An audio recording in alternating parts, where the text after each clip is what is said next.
Now, I want you all to think about this. You had a perfectly normal night, you slept reasonably well, no chest pain, no warning signs, nothing unusual. Your alarm goes off, you silence it, you sit up, you reach for your phone, maybe check WhatsApp and scroll for 2 minutes, then chai, then rush. Bilkul normal hai na? What if I told you that right there in those first 30 seconds after that alarm goes off, your arteries are under more stress than at almost any other moment in your entire day?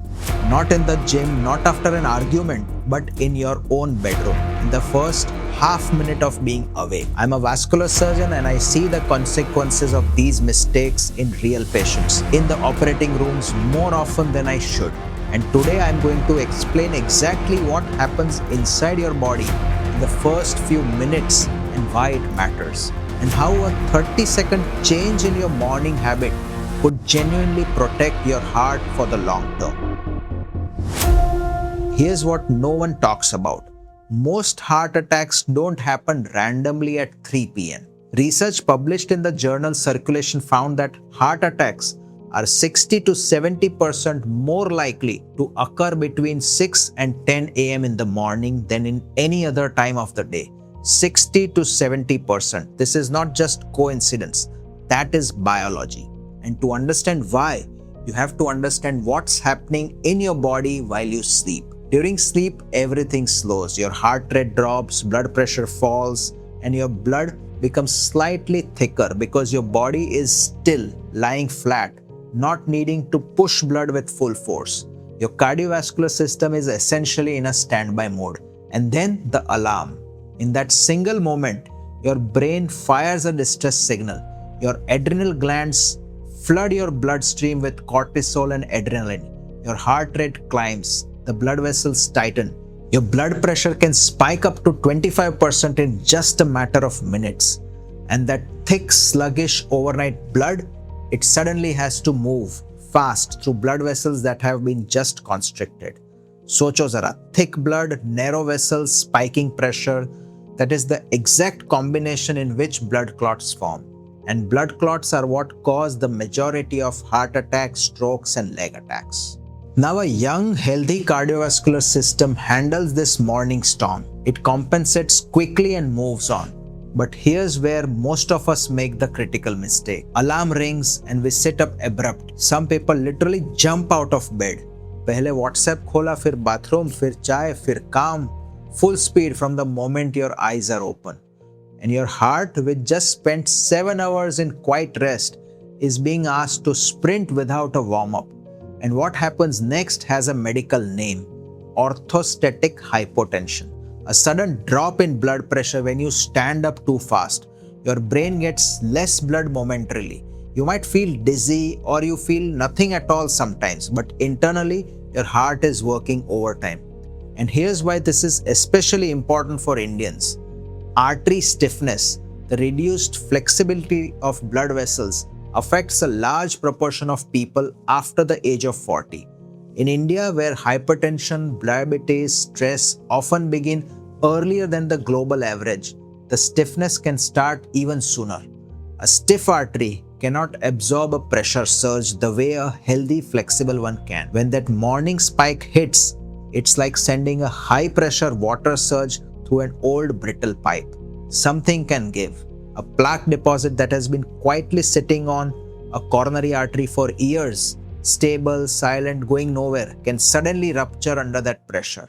And a ruptured plaque triggers a clot, and a clot that blocks an artery and causes a heart attack in your own bedroom in the first few minutes of the day. This is not a rare or extreme scenario. This is the mechanism behind majority of morning heart attacks. It's not the gym, it's the bedroom. And this is entirely preventable. Let's talk about the habit I think is most dangerous in India today. Most of us wake up and within seconds, we are on our phone, family group messages, news, Instagram, the work email that came in midnight. And subah mein suddenly, before you even had a sip of water, before your nervous system has even completed the sleep to wake transition. And here's what's happening physiologically in that moment. Your brain, still in that half awake, vulnerable state, gets flooded with new information. and your brain cannot distinguish between good news and bad news in those first few seconds. It may be an upsetting news headline, a stressful message. Your nervous system registers it, and your stress response, already elevated from the cortisol morning surge, gets a second hit. More adrenaline, another spike in blood pressure, and the vessels tighten further. A study from the University of California found that people who check their phones within the first few minutes of waking show measurably higher cortisol levels throughout the entire rest of the day. Not just in the morning, but all day long.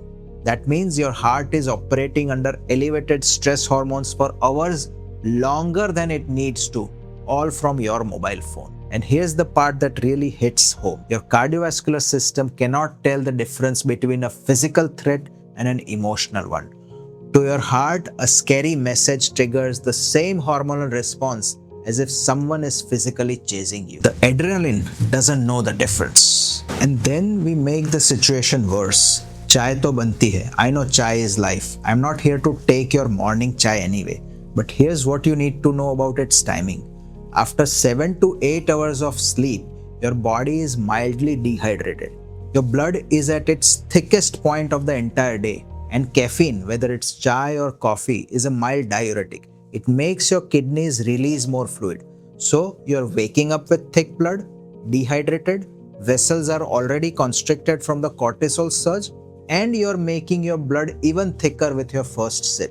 A published study in the Journal of Clinical Nutrition found that adults who drank a caffeinated drink before consuming any water had measurably higher blood viscosity, thicker, stickier blood for up to 90 minutes after waking. Thicker blood is harder to pump, and thicker blood clots more easily too. And thicker blood is what leads to the cardiovascular events that can destroy lives. The fix is almost embarrassingly simple. Before your chai, before your coffee, before your phone, pani pehle. 2 glasses, room temperature, that's it. This single habit starts restoring blood volume, begins to thin the overnight thickened blood, gives your arteries the hydration they need to handle the morning blood pressure surge gracefully. So, what should the first 30 seconds and the first 5 minutes of your morning actually look like? Here's the protocol based on the best available cardiovascular science. Step 1, don't sit up immediately. When your alarm goes off, lie still for 30 seconds. Just breathe. 5 slow, deep breaths. Inhale through the nose, exhale through the mouth. This activates your parasympathetic nervous system, your body's calming system, and puts a biological brake on the cortisol surge before it peaks. Your heart is asking for 30 seconds, bas itna hi. Step 2, sit up slowly, then pause. Bring yourself to a sitting position at the edge of the bed. Sit there for another 30 seconds. Let your blood pressures redistribute. Let your heart rate stabilize. That is not laziness. This is cardiovascular intelligence.